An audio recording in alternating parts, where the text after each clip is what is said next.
नरेंद्र मोदी और B J P की तर्जमान बदबख्त नूपुर शर्मा ने सरेआम तौहीन रसालत का इर्तिकाब किया है। इस हवाले से लाहौर हाई कोर्ट के GPO चौक पर वकला और सिविल सोसाइटी ने मुजाहरा भी किया। एक TV प्रोग्राम में नरेंद्र मोदी और BJP की तर्जमान ने सरेआम तौहीन रसालत की।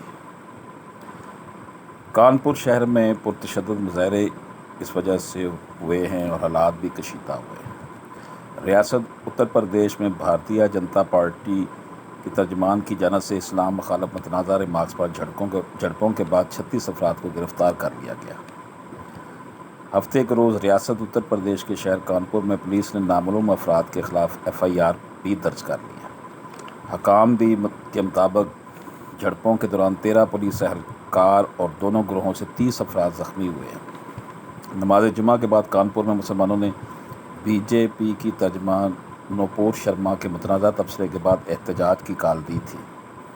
इस पर शहर के मुख्तलिफ हिस्सों में तशद्दुद के वाक़यात रिपोर्ट हुए और दोनों ग्रोहों ने एक दूसरे पर पथराव भी किया।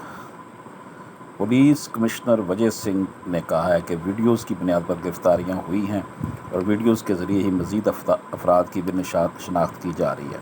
उन्होंने कहा कि साजिश करने वालों के ख़िलाफ़ गैंगस्टर एक्ट के तहत कार्रवाई होगी और इनकी जायदादें भी कब जब्त की जाएगी। शहर में अमन व अमान को बरकरार रखने के लिए किसी भी नाखुशगवार वाक़े से निपटने के लिए भारी सिक्योरिटी तैनात की गई है। ये अलमिया है कि हर चौथे महीने दुनिया के किसी भी हिस्से में नामूस रसालत के हवाले से जो है वो तौहीन की जाती है, जिस पर मुसलमान सरापा एहतजाज बन जाते हैं। इसी हवाले से लाहौर हाई कोर्ट के GPO चौक पर भी सिविल सोसाइटी और वकला की तरफ से एक मुजाहरा किया गया, जिसमें मुजाहिरीन ने इस वाक़े की शदीद मज़म्मत की है।